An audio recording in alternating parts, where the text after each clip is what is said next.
Bonjour, Jean-Michel Sol de Perpignan. Question à Gérard Filoche, compagnon de lutte. Est-on en mesure, dans l'état actuel des choses et au vu du contexte social, syndical et politique, de déboucher en France sur un mouvement type Podemos ou Syriza? Voilà une question d'un auditeur, d'un abonné de Là-bas si j'y suis, adressée à Gérard Filoche.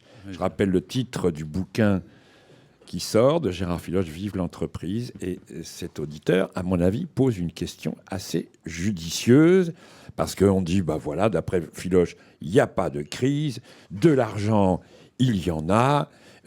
Finalement, voilà, il n'y a pas tellement de problèmes, quoi. Mais quelles sont nos chances, les possibilités d'aller vers quelque chose qui pourrait ressembler à Syriza? D'ailleurs, faut-il ressembler à Syriza? Est-ce que Syriza, au début quand on a commencé en janvier avec Frédéric Lordon disait ce sera soit renverser la table, soit passer sous la table pour Syriza. On avait trouvé ça un peu pessimiste, mais non, attends, voilà.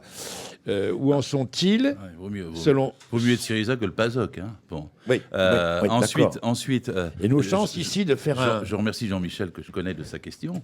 Bien sûr que c'est possible. Il faut casser la division.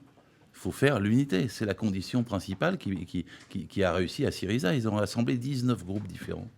Et donc, petit à petit, ils ont attiré. Ils n'ont pas repoussé, ils n'ont pas dénoncé, ils ont polarisé dans un bon sens. Et Syriza et la Grèce... Où en sont-ils en ce moment avec... D'accord. Oui. Non, mais d'abord, il y a une chose qu'il faut qu'on comprenne. C'est que c'est extraordinaire, inouï, qu'un petit pays avec Syriza réussisse à imposer à l'Union européenne de négocier. Parce que je vous signale qu'un grand pays comme la France, s'il avait voulu le faire depuis 2 ans, ça aurait eu un autre poids qu'un petit pays qui fait 2% du produit intérieur brut de l'Europe. Et donc, il nous montre avec 2% qu'on peut arriver à imposer des délais, du temps, de repousser les bornes et de gagner les moyens d'avoir une politique sociale, une relance et d'aller chercher le fric de l'oligarchie. Parce que c'est ça qu'ils font.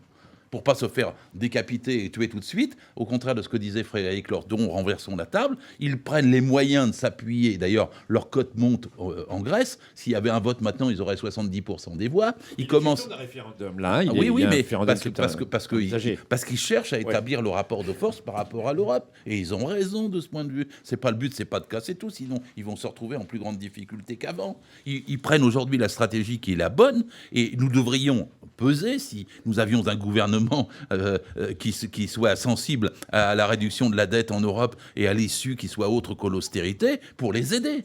Aujourd'hui, il ne faut pas passer son temps à dire ils trahissent, c'est foutu, etc. Il faut au contraire comprendre les efforts et le chemin qu'ils font. Et alors pour ça, c'est la même façon en France. Pourquoi on n'a pas Podemos et pourquoi on n'a pas Syriza? Voilà, oui. Et pourquoi est-ce qu'on a le FN? Je tiens bien à la réserve. Le FN n'est qu'en pourcentage. Ce n'est pas lui qui attire. Si demain, vous avez un mouvement de masse dans la rue, vous n'entendrez plus parler du FN, comme c'était quand on défendait nos retraites. C'est-à-dire, immédiatement, ils sont sous terre. Bon. Et ce qu'il faut, c'est arriver à un mouvement. Mais les gens sont aujourd'hui à gauche totalement en désarroi. Ils se regardent tous, ils tous la faute les uns les autres, ils se critiquent. Il y a toute une série de surenchères. Il n'y a aucune empathie pour dire on peut s'en sortir. Il faut. Pourquoi en ce moment? Pourquoi est-ce qu'il y a en début 2012, il y avait un sorte d'enthousiasme, tout un courant, et là, c'est la marée basse. Et la division. Je ne sais pas répondre autre chose. Voilà. Chaque fois que les gens sont divisés d'un groupe à l'autre, ils pensent chacun d'eux qu'ils ont raison, ils pensent chacun d'autre c'est l'autre qui est le traître, et quand ils font ça, l'action n'avance pas. Et je vois, même aujourd'hui, il y a des gens... Moi, il faut pour l'unité, il faut toujours prendre un thème simple. Il faut toujours chercher à unifier. Il ne faut pas chercher à se mettre d'accord sur tout, parce qu'on n'y arrivera pas. Ce n'est pas l'unité de pensée que je cherche, c'est l'unité d'action. C'est-à-dire dire, laissez de côté ce qui vous sépare et mettez en avant ce qui peut vous réunir. Le 9 avril prochain, vous avez une occasion. Vous pouvez en même temps débattre les salaires, parce que c'est les salaires qui créent l'emploi. C'est l'austérité qui fait le chômage. C'est l'anti-Macron qui nous permettra de nous en sortir. Et donc, vous avez une manifestation, vous avez déjà 4 syndicats, ça peut mordre sur les autres. Ça branle dans le manche côté CGC. CFTC ne sont pas à l'aise avec le travail du dimanche. Le dirigeant CFDT, il a même dû louvoyer à cause du travail du dimanche. Vous avez une possibilité. Et la loi Macron ne se réduit pas à ça. beaucoup plus. Et donc, vous avez une possibilité d'essayer de faire une mobilisation. Et c'est comme ça que ça se joue. Et puis, si ça n'arrive pas par le biais de mots d'ordre syndicaux, ça sortira, moi. C'est ma foi de charbonnier, je suis un vieux 68 ans. C'est ça. Mais oui, mais écoutez, moi, mais c'est bien, d'accord. 68, personne n'a donné de directive. Il n'y a pas eu de mot d'ordre.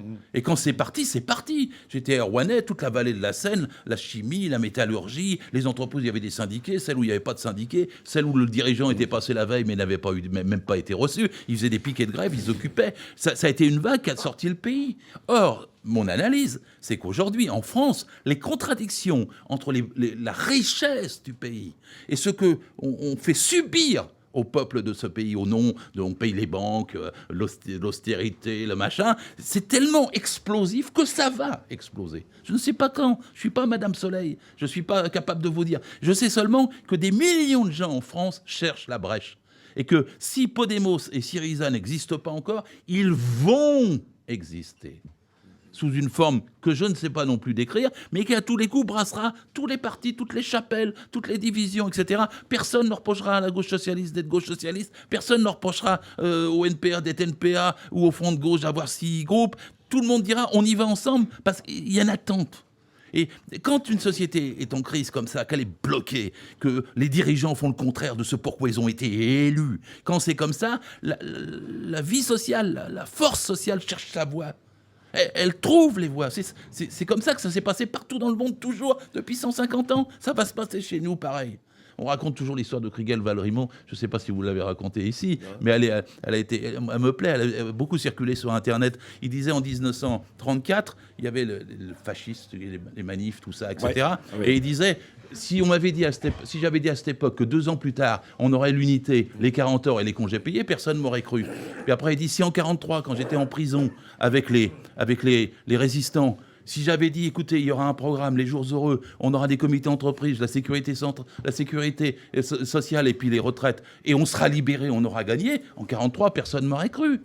Moi, je vous dis, on est en 2015, croyons-y pour les 2 années qui viennent. Parce que c'est comme ça que ça va se passer. Si on diffuse du pessimisme dans les réunions, si les militants de gauche disent on ne peut pas y arriver, si on passe le temps à se taper les uns sur les autres, on n'y arrivera pas. Mais si on saisit chaque opportunité pour aller de l'avant, c'est possible d'avoir l'équivalent de Syriza, Podemos, et d'entraîner la majorité des secteurs syndicaux et des partis traditionnels de ce pays.